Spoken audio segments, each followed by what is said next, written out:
മുസ്ലിം league നേതാവും എംപിയും മുൻ വിദേശകാര്യ സഹമന്ത്രിയുമായ ഇ അഹമ്മദ് അന്തരിച്ചു.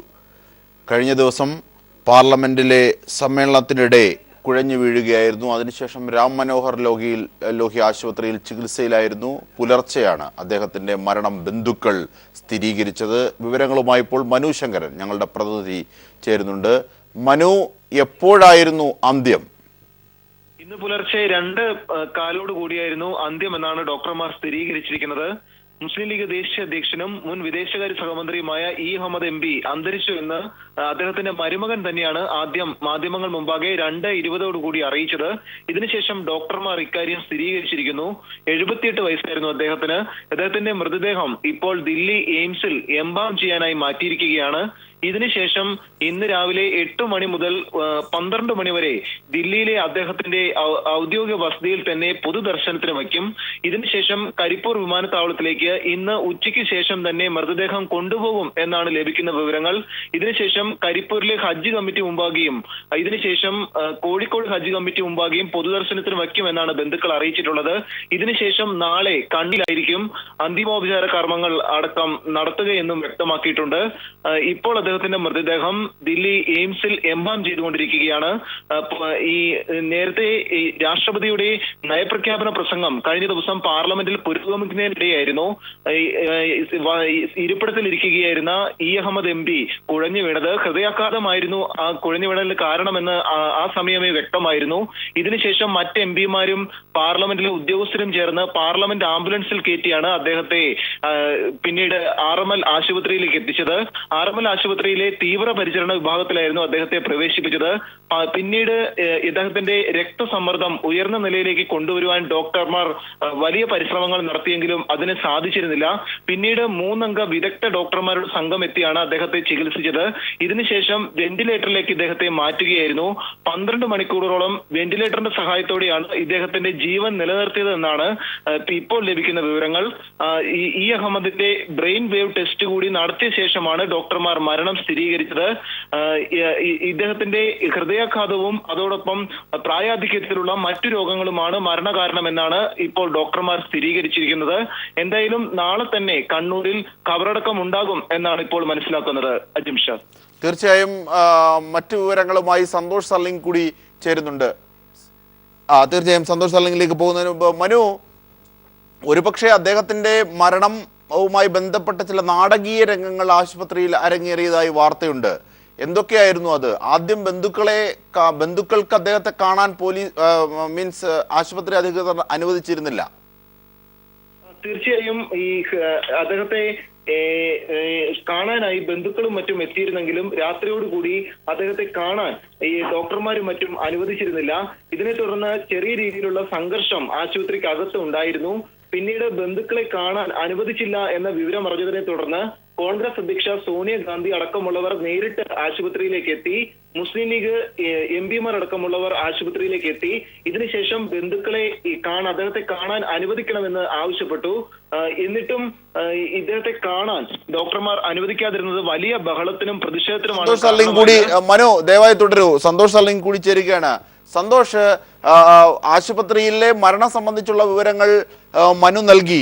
പക്ഷെ ചില നാടകീയ രംഗങ്ങളാണ് ആശുപത്രിയിൽ അരങ്ങേറിയത്. സോണിയാഗാന്ധിയും രാഹുൽ ഗാന്ധിയും അർദ്ധരാത്രിയിൽ തന്നെ ഇ അഹമ്മദിനെ കാണാനെത്തി. ബന്ധുക്കളാണ് പുറത്തെത്തി. ബന്ധുക്കളെ ആദ്യം കാണാൻ അനുവദിച്ചില്ല. പിന്നീട് ബന്ധുക്കൾ പുറത്തെത്തിയാണ് മരണം സ്ഥിരീകരിക്കുന്നതായി മാധ്യമങ്ങളോട് പറഞ്ഞത്. സന്തോഷ്. ജിംഷാദ്, ഇന്ന് കേന്ദ്ര സർക്കാർ ആദ്യമായി ഫെബ്രുവരി ആദ്യ ദിനം തന്നെ പൊതു ബഡ്ജറ്റ് അവതരിപ്പിക്കുകയാണ്. ആ സാഹചര്യത്തിലാണ് ഇ അഹമ്മദിന്റെ മരണം അല്ലെങ്കിൽ അദ്ദേഹത്തിന്റെ ചികിത്സയുടെ കാര്യങ്ങളിലൊക്കെ ചികിത്സയുടെ കാര്യങ്ങൾ വിട്ടുവീഴ്ചകൾ പോലും വന്നു എന്ന് സംശയിക്കുന്നു. അദ്ദേഹത്തിന്റെ മരണം സ്ഥിരീകരിക്കാൻ പോലും കേന്ദ്ര സർക്കാരിന് താല്പര്യമുണ്ടായിരുന്നില്ല. അതിലേക്ക് നീക്കുന്ന ചില വ്യക്തമായ സാഹചര്യങ്ങൾ, തെളിവുകളാണ് ഇന്നലെ ആശുപത്രിയിൽ കയറിയത്. ആദ്യം മുതൽ തന്നെ പറയാം, ഇന്നലെ അദ്ദേഹം പാർലമെന്റിൽ കുഴഞ്ഞു വീണു. അതിനുശേഷം അദ്ദേഹത്തെ തൊട്ടടുത്തുള്ള സർക്കാർ ആശുപത്രി RML-ലേക്ക് മാറ്റി. ഇവിടെ കേരളത്തിൽ നിന്നുള്ള മാധ്യമപ്രവർത്തകരടക്കം എല്ലാവരും അദ്ദേഹത്തിന്റെ ആരോഗ്യ വിവരം അറിയാൻ ആശുപത്രിയിലെത്തി. അദ്ദേഹത്തിനെ പ്രവേശിപ്പിച്ച ICU-വിന് അടുത്ത് വരെ മാധ്യമപ്രവർത്തകരുണ്ടായിരുന്നു. മറ്റ് കേരളത്തിൽ നിന്നുള്ള MP-മാരെല്ലാം അദ്ദേഹത്തെ വന്നു കണ്ടുപോയി. ഇതിനിടയിൽ രാഹുൽ ഗാന്ധി അപ്പോൾ തന്നെ പാർലമെന്റിൽ നിന്ന് എത്തി. രാഹുൽ ഗാന്ധി അതിനുശേഷം പുറത്തിറങ്ങി അദ്ദേഹത്തിന്റെ ആരോഗ്യത്തിന് വേണ്ടി പ്രാർത്ഥിക്കണം എന്ന് മാധ്യമപ്രവർത്തകരോട് ഞങ്ങളോടൊക്കെ പറയുകയുണ്ടായി. അത് പക്ഷെ വളരെ ഒരു സംശയം ഉയർത്തുകയൊക്കെ ചെയ്തിരുന്നു. അദ്ദേഹം ഗുരുതരമായ അവസ്ഥയിലേക്ക് കാര്യങ്ങൾ പോവുകയാണ് എന്ന സൂചനകൾ ഉണ്ടായിരുന്നു. അദ്ദേഹത്തിന്റെ നാഡിയിടിപ്പ് 30-ൽ നിന്ന് താഴോട്ട് പോകുന്നു. അദ്ദേഹത്തിന് ബ്ലഡ് പ്രഷർ പോലും വളരെ കുറഞ്ഞു വരുന്നു എന്നൊക്കെ ചില അനൗദ്യോഗികമായ വിവരങ്ങളൊക്കെ ലഭ്യമായിരുന്നു. അതുകൊണ്ട് തന്നെ വെന്റിലേറ്ററിൽ മാറ്റുന്നത് പോലും അത്ര സുഖകരമാകില്ല എന്ന സൂചനകളാണ് ലഭിച്ചത്. പക്ഷെ കാര്യങ്ങളെല്ലാം പെട്ടെന്ന് മാറിയത് ആ സമയം അവിടെ എത്തിയ പ്രധാനമന്ത്രിയുടെ ഓഫീസിലെ ജിതേന്ദ്ര സിംഗിന്റെ ഇടപെടൽ കൊണ്ടാണ്. മന്ത്രി ജിതേന്ദ്ര സിംഗ് അവിടെ എത്തിയതിനു ശേഷം ഈ RML ഡയറക്ടറുമായി നേരിട്ട് സംസാരിച്ചു. അതിനുശേഷം ഉടൻ തന്നെ അദ്ദേഹത്തെ ട്രോമ കെയർ ICU-ലോട്ട് മാറ്റുന്നതാണ് കണ്ടത്. പിന്നീട് ഏതെങ്കിലും തരത്തിൽ മാധ്യമപ്രവർത്തകരോട് പോലും അദ്ദേഹത്തിന്റെ ആരോഗ്യ വിവരത്തെക്കുറിച്ച് സംസാരിക്കാൻ ഇവരൊന്നും ആശുപത്രി അധികൃതർ തയ്യാറായില്ല. പിന്നീട് വൈകുന്നേരം 6 മണിക്ക് ശേഷം അദ്ദേഹത്തിന്റെ മകളും മരുമകനുമായ മുഹമ്മദ് അഷ്റഫ് അവിടെ എത്തി. ഈ മരുമകനാകട്ടെ ഒരു നെഫ്രോളജിസ്റ്റ് കൂടിയാണ്, ഡോക്ടർ കൂടിയാണ്, നെഫ്രോളജിസ്റ്റ് ആണ്. അപ്പൊ അദ്ദേഹത്തിന് ഈ അഹമ്മദിനെ കാണണം എന്ന് ആവശ്യപ്പെട്ടു. പക്ഷെ ആശുപത്രി അധികൃതർ സമ്മതിച്ചില്ല. സെക്യൂരിറ്റിക്കാർ അദ്ദേഹത്തെ തടഞ്ഞു. അവിടെ ഉണ്ടായിരുന്ന പോലീസുകാർ ഈ മകനെയും മരുമകനെയും മണിക്കൂറോളം പിടിച്ചു വെക്കുകയൊക്കെ ചെയ്തു. തുടർന്ന് അവിടെ ഉണ്ടായിരുന്ന മുസ്ലിം ലീഗിന്റെ മറ്റ് MP-മാരും ബഹളം കൂട്ടി. ഇത് വലിയൊരു സംഘർഷത്തിലേക്ക് കാര്യങ്ങൾ നീക്കുകയൊക്കെ ഉണ്ടായി. പക്ഷെ സെക്യൂരിറ്റിക്കാർ ഏതെങ്കിലും തരത്തിലൊരു അയവിന് തയ്യാറായില്ല. അതിനുശേഷമാണ് ഈ അഹമ്മദ് പട്ടേൽ അവിടെ എത്തി. അഹമ്മദ് പട്ടേൽ എത്തി സെക്യൂരിറ്റിക്കാരുമായി അദ്ദേഹം തർക്കിച്ചു. ഈ മകനും മരുമകൾക്കും ഈ അഹമ്മദിനെ കാണാൻ അനുവദിച്ചില്ല എങ്കിൽ പ്രധാനമന്ത്രിയെ താൻ വിളിക്കും എന്ന് അഹമ്മദ് പട്ടേൽ അവരെ ഭീഷണിപ്പെടുത്തി. ആശുപത്രി അധികൃതർ സ്ഥലത്തെത്തി അഹമ്മദ് പട്ടേലുമായി സംസാരിച്ചു. ശരി, കാണാം എന്ന് സമ്മതിച്ചു. പക്ഷെ പിന്നീട് മണിക്കൂറോളം അവർ അപ്രത്യക്ഷിതരായി. പിന്നെ കുറച്ച് ജൂനിയർ ഡോക്ടർമാരാണ് വന്നത്. അങ്ങനെ സംഭവങ്ങൾ അരങ്ങേറുമ്പോൾ അഹമ്മദ് പട്ടേൽ വിളിച്ചറിയിച്ചതായിരിക്കാം. അത് പ്രകാരം സോണിയാഗാന്ധി അർദ്ധരാത്രിയോടുകൂടി ആശുപത്രിയിലെത്തി. സോണിയാഗാന്ധി എത്തി. അതിന് പിന്നാലെ രാഹുൽ ഗാന്ധി എത്തി. AK ആന്റണി തുടങ്ങിയവരും ആശുപത്രിയിലെത്തി. പക്ഷെ ഇവർക്കൊന്നും അഹമ്മദ് പട്ടേലിനെ കാണാൻ ഈ ആശുപത്രി അധികൃതർ സമയം കൊടുത്തില്ല. മുകളിൽ നിന്നുള്ള നിർദ്ദേശം എന്നാണ് അവർ പറഞ്ഞത്. ഇതോടുകൂടി വീണ്ടും സംശയം ബലപ്പെട്ടു. അദ്ദേഹം നേരത്തെ തന്നെ മരണപ്പെട്ടിരിക്കാം. പക്ഷെ അക്കാര്യം പുറത്തറിയിക്കാതിരിക്കാൻ കേന്ദ്ര സർക്കാർ ശ്രമിക്കുകയാണ് എന്ന സംശയം ശക്തമായി. സോണിയാഗാന്ധിയും രാഹുൽ ഗാന്ധി എത്തിയിട്ട് പോലും കാണാൻ അനുവദിച്ചില്ല എന്നതുകൊണ്ട് തന്നെയാണ് അങ്ങനെ ഒരു സംശയം ഉണ്ടായത്. പക്ഷേ രാത്രി വളരെ നീണ്ട സംഘർഷത്തിന് ശേഷം അവസാനം ആശുപത്രി അധികൃതർ കാണാം എന്ന് സമ്മതിച്ചു. ഉള്ളിലെത്തിയ വെന്റിലേറ്ററിൽ പോലും പ്രവേശിച്ച് ജീവൻ നിലനിർത്താൻ പറ്റാത്തൊരു സാഹചര്യത്തിലേക്ക് ഈ അഹമ്മദ് മാറിയെന്ന് അദ്ദേഹത്തിന്റെ മരുമകനും ഡോക്ടറായ മരുമകന് മനസ്സിലായി. തുടർന്ന് അദ്ദേഹം വെന്റിലേറ്റർ മാറ്റണം, വേറെ വഴിയില്ല എന്ന് ആവശ്യപ്പെട്ടെങ്കിൽ പോലും അതിന് പോലും ഈ ആശുപത്രി അധികൃതർ പിന്നെ അവസാനം അക്കാര്യം ആശുപത്രി അധികൃതർ തന്നെ സ്ഥിരീകരിച്ചു. വെന്റിലേറ്റർ കൊണ്ടുപോലും ഇനി കാര്യമില്ല എന്ന്. പിന്നീട് 2:15 കൂടി അദ്ദേഹത്തിന്റെ മരുമകൻ തന്നെയാണ് ഈ മരണം സ്ഥിരീകരിച്ചറിയിച്ചത്. ഏറ്റവും അത്ഭുതകരമായ ഒരു കാര്യം, ഈ RML ഹോസ്പിറ്റൽ ഇതുവരെ അദ്ദേഹത്തിന്റെ മരണം സ്ഥിരീകരിച്ചൊരു വാർത്താക്കുറിപ്പ് പോലും പുറത്തിറക്കില്ല. പിന്നീട് അദ്ദേഹത്തിന്റെ മൃതദേഹം ബന്ധുക്കൾക്ക് വിട്ടു നൽകി. ഇപ്പോൾ മൃതദേഹം എംബാം ചെയ്യാനായി എയിംസ് ആശുപത്രിയിലേക്ക് കൊണ്ടുപോയിരിക്കുകയാണ്. എന്നാൽ ആശുപത്രി അധികൃതർ മരണത്തെക്കുറിച്ചോ എങ്ങനെയാണ് മരണം സംഭവിച്ചതെന്നോ സാധാരണ ഒരു വാർത്താക്കുറിപ്പ് പുറത്തിറക്കുന്ന ഒരു പതിവുണ്ട്. അദ്ദേഹം മുൻ കേന്ദ്രമന്ത്രി കൂടിയാണ്, മുതിർന്ന നേതാവ് കൂടിയാണ്. പാർലമെന്റിൽ വെച്ചാണ് അദ്ദേഹം കുഴഞ്ഞു വീണിരിക്കുന്നത് പോലും. എന്നിട്ട് പോലും പക്ഷെ എങ്ങനെയാണ് മരണം സംഭവിച്ചതിനെ കുറിച്ച് അദ്ദേഹത്തിന്റെ ആരോഗ്യ ഇതുവരെ ഒരു മെഡിക്കൽ റിപ്പോർട്ട്, ഒരു ഔദ്യോഗിക സ്ഥിരീകരണമൊന്നും ആശുപത്രി അധികൃതർ തന്നിട്ടില്ല. അതിലൊരു സംശയമുള്ളത്, ഇന്ന് കേന്ദ്ര സർക്കാരിനെ സംബന്ധിച്ചിടത്തോളം അവരുടെ ഏറ്റവും വലിയ ബഡ്ജറ്റ് അവതരണമാണ്. കഴിഞ്ഞ 92 വർഷമായി തുടരുന്ന പ്രത്യേക റെയിൽ ബഡ്ജറ്റ് എന്നത് മാറ്റുന്നു. ഫെബ്രുവരി അവസാന വാരം, സ്വതന്ത്ര ഇന്ത്യക്ക് ഫെബ്രുവരി അവസാന വാരം അവതരിപ്പിച്ച ബഡ്ജറ്റ് ആദ്യ ദിനം തന്നെ അവതരിപ്പിക്കുന്നു. അങ്ങനെ ചരിത്രപരമായ ഒരു പ്രാധാന്യം ഉണ്ടാക്കാനുള്ള ശ്രമത്തിലാണ് BJP. അതിനിടയിലാണ് ഈ സിറ്റിംഗ് MP കൂടിയായ ഈ അഹമ്മദ് പാർലമെന്റിൽ വെച്ച് കുഴഞ്ഞു വീണ് മരിച്ചിരിക്കുന്നത്. മരണം സ്വീകരിച്ചാൽ ഇന്നത്തെ സമ്മേളനം മാറ്റിവെക്കേണ്ടി വരും. അതുകൊണ്ട് കൂടിയായിരിക്കാം ഇദ്ദേഹത്തിന്റെ മരണം സ്ഥിരീകരിക്കാൻ സർക്കാരിന് വലിയ താല്പര്യമില്ലാത്തത്. പക്ഷെ ഇപ്പോഴും ഞങ്ങളൊക്കെ ഇന്നത്തെ പാർലമെന്റ് സമ്മേളനം മാറ്റിവെക്കുമോ എന്നറിയാനുള്ള ശ്രമം നടത്തുന്നുണ്ട്. സ്പീക്കർ സുമിത്രാ മഹാജൻ അക്കാര്യത്തിൽ തീരുമാനമെടുക്കണം. പാർലമെന്ററി കാര്യമന്ത്രി വെങ്കയ്യ നായിഡുവുമായി കൂടിക്കാഴ്ച സുമിത്രാ മഹാജൻ നടത്തും എന്നാണ് അറിയാൻ കഴിയുന്നത്. പക്ഷെ അല്പം കുറച്ചുകൂടി അതിനുശേഷം മാത്രമായിരിക്കും ഇക്കാര്യത്തിൽ ഒരു സ്ഥിരീകരണം ഉണ്ടാവുക. അതായത് സന്തോഷ്, അങ്ങനെയാണെങ്കിൽ ഈ പറഞ്ഞ സംഭവങ്ങൾ വെച്ച് നോക്കുമ്പോൾ വലിയ അനാദരവാണ് ഈ അഹമ്മദിനോട് കാട്ടിയത് എന്ന് തന്നെ പറയേണ്ടി വരും. നോക്കൂ, പാർലമെന്റിന്റെ സമ്മേളനം നടക്കുമ്പോൾ ഒരു അംഗം കുഴഞ്ഞു വീഴുന്നു, അദ്ദേഹത്തെ ആശുപത്രിയിലേക്ക് എത്തിക്കുന്നു. ആശുപത്രിയിൽ അദ്ദേഹത്തിന്റെ ബന്ധുക്കളെ കാണിക്കാൻ അനുവദിക്കുന്നില്ല, ബന്ധുക്കൾ പോലും തടയുന്നു. ഇപ്പോൾ VM Sudheeran, KPCC president VM Sudheeran ചേരുന്നു. ശ്രീ സുധീരൻ, ഈ അഹമ്മദ് മരിച്ചിരിക്കുന്നു. അതുമായി ബന്ധപ്പെട്ട് ചില നാടകീയ സംഭവങ്ങളാണ് ആശുപത്രിയിൽ അരങ്ങേറിയത്. അർദ്ധരാത്രിയിൽ സോണിയാഗാന്ധിയും രാഹുൽ ഗാന്ധിയും നേരിട്ട് ആശുപത്രിയിൽ എത്തുകയും ചെയ്തു. എങ്ങനെ കാണാം ഇതിനെയൊക്കെ? Hello, Shri VM Sudheeran, VM കേൾക്കാമോ? കേൾക്കുന്നുണ്ട്. ഇന്ത്യൻ യൂണിയൻ മുസ്ലിം ലീഗിന്റെ അഖിലേന്ത്യാ അധ്യക്ഷൻ കൂടിയായിട്ടുള്ള അഹമ്മദ് സാഹിബിന്റെ വേർപാട്.